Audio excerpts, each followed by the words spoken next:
এখানে log in করতে পারবেন। যেমন আপনার ইউজার নেম দিয়েছিলেন, সেই ইউজার নেমটা দিয়ে এখানে লগ ইন করতে পারবেন। আপনাদের ইউজার নেম পাসওয়ার্ড দিয়ে এখানে লগ ইন করবেন। লগ ইন বাটনে ক্লিক করার পর আপনারা এখানে নিচের দিকে মাই অ্যাকাউন্ট দেখতে পারবেন। আপনি কিন্তু লগ ইন হয়ে গেছেন, নিচের দিকে মাই অ্যাকাউন্ট দেখতে পারবেন। মাই অ্যাকাউন্টে ক্লিক করবেন। এরপরে যেহেতু একজন ভেন্ডর, গো টু ভেন্ডর ড্যাশবোর্ডে ক্লিক করবেন। ভেন্ডর ড্যাশবোর্ডে ক্লিক করে এখানে প্রোডাক্টের ডিটেলস, আপনার ডিটেলস দেখতে পারবেন। আপনার কত অর্ডার হয়েছে, কত ক্যান্সেল হয়েছে, প্রোডাক্টের কোয়ান্টিটি কত আছে, প্রফিট কত হয়েছে, ডিটেলস এখানে দেখতে পারবেন। তো আপনার যেহেতু কোনো ইনফরমেশন দেওয়া নেই, সবগুলো জিরো দেখাচ্ছে। তো ফার্স্টে আপনাকে প্রোফাইল কমপ্লিট করতে হবে। আপনার প্লিজ কমপ্লিট ইউর প্রোফাইল এই বাটনে ক্লিক করতে হবে। ক্লিক করার পর এখানে ইনফরমেশনগুলো দিতে হবে। এখানে প্রোফাইল ইমেজটা দিতে হবে, আপনার ছবি একটা দিতে হবে।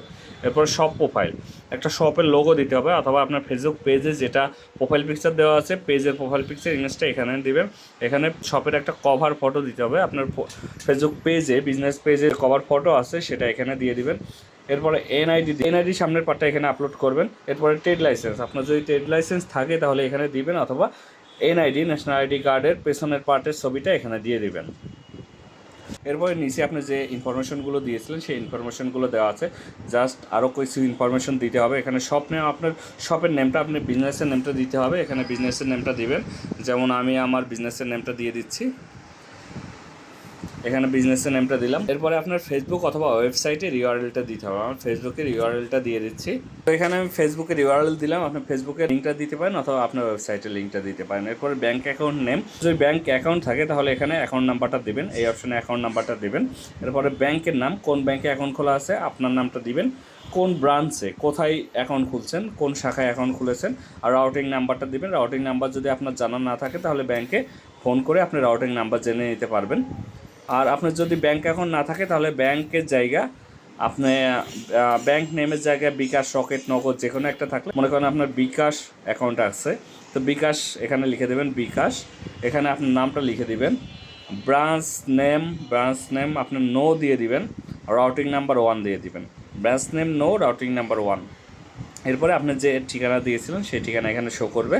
এরপর ডেসক্রিপশন, আপনার শপের যদি কোনো ডেসক্রিপশন থাকে, কোনো ট্যাগলাইন থাকে, সেটা এখানে দিয়ে দিতে পারেন, অথবা নো ডেসক্রিপশন লেখা আছে এটাই থাকবে।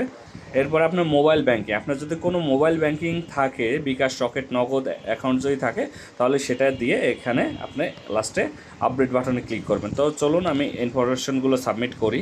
আমি সবগুলো ইনফরমেশন দিয়েছি। দেখেন এখানে প্রোফাইল পিকচার, একটা প্রোফাইল ইমেজ দিয়েছি, আমার প্রোফাইল পিকচারটা, সব প্রোফাইল, শপের লোগোটা এখানে দিয়েছি। এরপরে সব কভার ফটো, শপের একটি কভার ফটো দিয়েছি।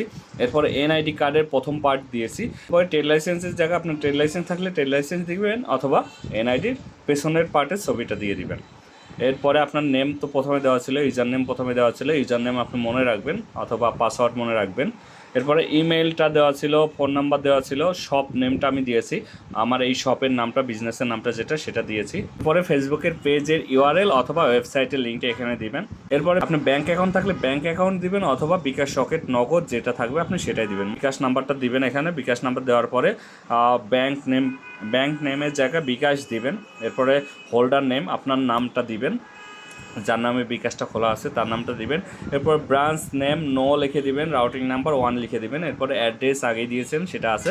এরপর ডেসক্রিপশনের জায়গা আপনার ট্যাগলাইন অথবা 1-2 লাইন ডেসক্রিপশন লিখে দেবেন। এই ইনফরমেশন পূরণ করার জন্য আপনাকে খুব প্যারা নেওয়ার দরকার নেই, আপনি জাস্ট ইনফরমেশনগুলো দিয়ে সাবমিট ক্লিক করবেন। কোনো ভুল হইলেও সমস্যা নেই, আপনার কাছে ফোন করে জেনে নিয়ে সঠিক ইনফরমেশন এখানে ইনপুট করে দেব। আপনার ভুল হইলেও কোনো সমস্যা নেই, জাস্ট আপনি এই অপশনগুলো পূরণ করে দিবেন।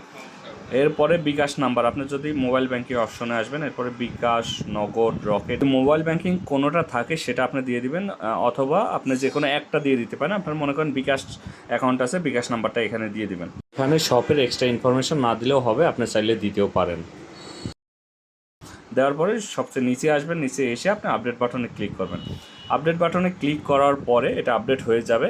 আমরা আপনার সব ইনফরমেশন রিভিউ করে আপনাকে কল দিয়ে আপনাকে জানিয়ে দেবো যে আপনার এটা অ্যাকাউন্ট অ্যাপ্রুভ হয়ে গেছে। তো অ্যাকাউন্ট অ্যাপ্রুভ হওয়ার পরে আপনার প্রোডাক্ট আপলোড করতে পারবেন। তো প্রোডাক্ট কীভাবে আপলোড করতে হয়, প্রোডাক্ট এই ওয়েবসাইটে কীভাবে আপলোড করতে হয় সে নিয়ে একটা টিউটোরিয়াল আছে, সেটা আলাদা টিউটোরিয়াল, সেটা আপনাকে দিয়ে দিব। তো প্রথমে আপনি এই ইনফরমেশনগুলো দিয়ে আপনি ভেন্ডর হিসেবে রেজিস্ট্রেশন করবেন। একবার রেজিস্ট্রেশন করলে কিন্তু পরবর্তীতে আর রেজিস্ট্রেশন করা লাগবে না, জাস্ট আপনি এখান থেকে লগ ইন বাটনে ক্লিক করে আপনি ইউজার নেম পাসওয়ার্ড দিয়ে লগ ইন করে আপনার প্রোডাক্টগুলো আপলোড করতে পারবেন, অর্ডারগুলো দেখতে পারবেন।